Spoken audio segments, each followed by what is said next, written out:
Heidi ho, and welcome back to Ohio. Alana and I wrapped up the Winging It trip. We've shared all of that with you. It's been a few weeks since we got back. We actually took a couple of weeks to get caught up on adulting and getting the house ready for winter and some of those other things that Ohioans have to do in the fall as it comes in. And now we're finally kind of getting back into the exploration. As luck would have it, this is what's left of a hurricane kind of coming over us, so there is no doubt we're going to get a little bit wet today. And today is the Helen Sea Black Trail at Cedar Falls. Now when I say Cedar Falls, most people, especially in or around Ohio, immediately connect with the Cedar Falls that are part of Hocking Hills. This isn't. We are actually just a little bit north of the edge of Appalachia. That's a nature preserve, right? So the edge of Appalachia Nature Preserve, very close to the Ohio River and just a little bit south of Portsmouth.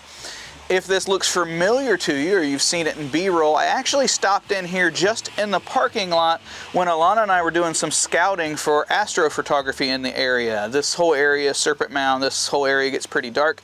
And we were driving around, we said, hey, what's this new park they're building? Now at that time, they weren't ready to open it just yet. They had about a mile left of this trail, but the parking lot and little pavilion area was already done here. And then unfortunately with COVID, it's been closed, and they just finally opened it about a month ago. Yeah. So this is still pretty fresh. We're really excited about it. Now, I don't know how well I'm going to do at capturing too much B-roll or anything in there just because it is raining, and I only have the camera, my Z6 that I'm talking to you on now, but I'm looking forward to it. We've got a little bit of fall color started. Fall is absolutely my favorite season, but it's a little bit like a Sunday is to a weekend, right? Like, you're not off work, and like, I love the weather. I love the air. It kind of smells good. It pleases my OCD when the farmers are in the fields making all their perfectly straight lines and they till the dirt and everything. I love fall, but both with falls and with Sundays to a weekend, which this is both, darkness looms right on the horizon. You know winter's coming, or you know you have to go back to work on a Monday. So anyway, enough jibba jabba. Here we go.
Well, there you go. I did end up taking just a little bit of B-roll, but all of that was done with the good old Google Pixel 3. Like I said early on, I didn't bring any other camera other than the Z6 I'm using right now, and I just didn't want to keep taking it in and out of my bag, and I didn't want to leave it out because it did rain throughout the hike. I didn't take any photos of the falls themselves. It was really for two reasons. One, there was almost no flow, and then two, there's a deck and a lot of signage where you're really limited to one shot. And I'll show you a shot that I took with my phone of the sign over here. That's the view you will have from a photography standpoint. That being said, when we were on our way walking back out, I did find two scenes. Here those come now, and then when I come back, Alana and I will give you our review and thoughts of the location and the hike.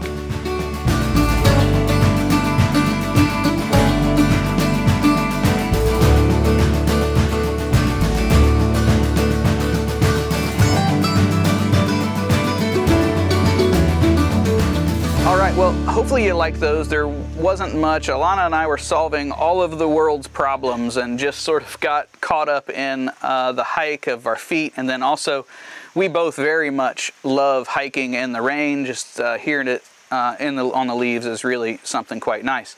As far as this location goes, it's actually a really lovely hike, and while it's pretty much a new place, it doesn't feel that way when you're hiking on it. In fact, I think the land has been cared for quite some time, and what is new is them opening it up to public, and then adding in the bridges and some of the other things so that more people could see and experience it.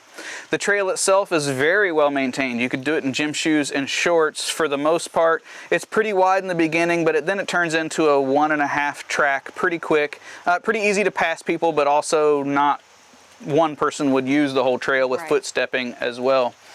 The only negative that I really have here, I guess, is 1.5 negatives. The half.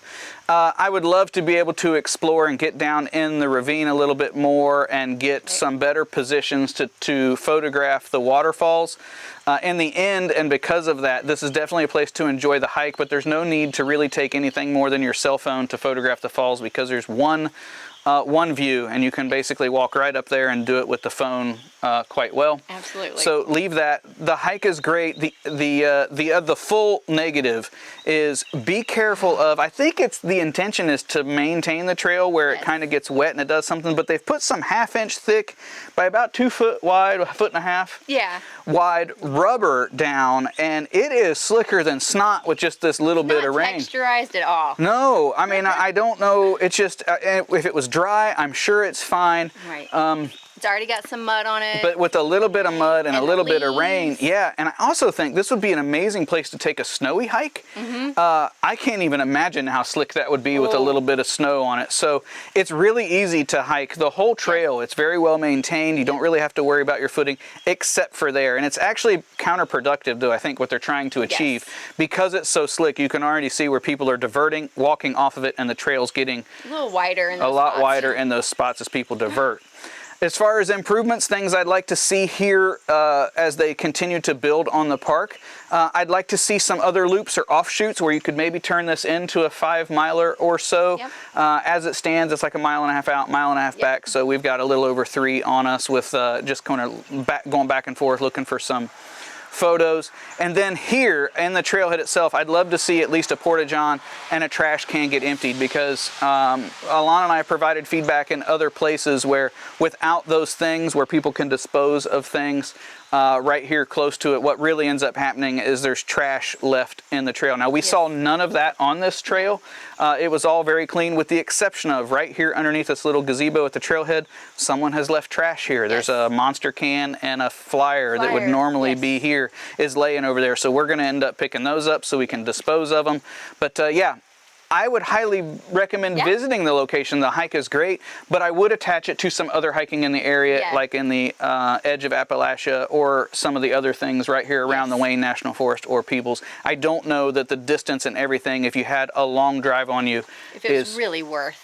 Yeah, I don't know that it would be justified with a long drive. So anyway, there you go, kind of back in the zone. Not everything we'd hoped and dreamed. I wished I'd had a little bit more photography, but it was nice. It was very nice to get out.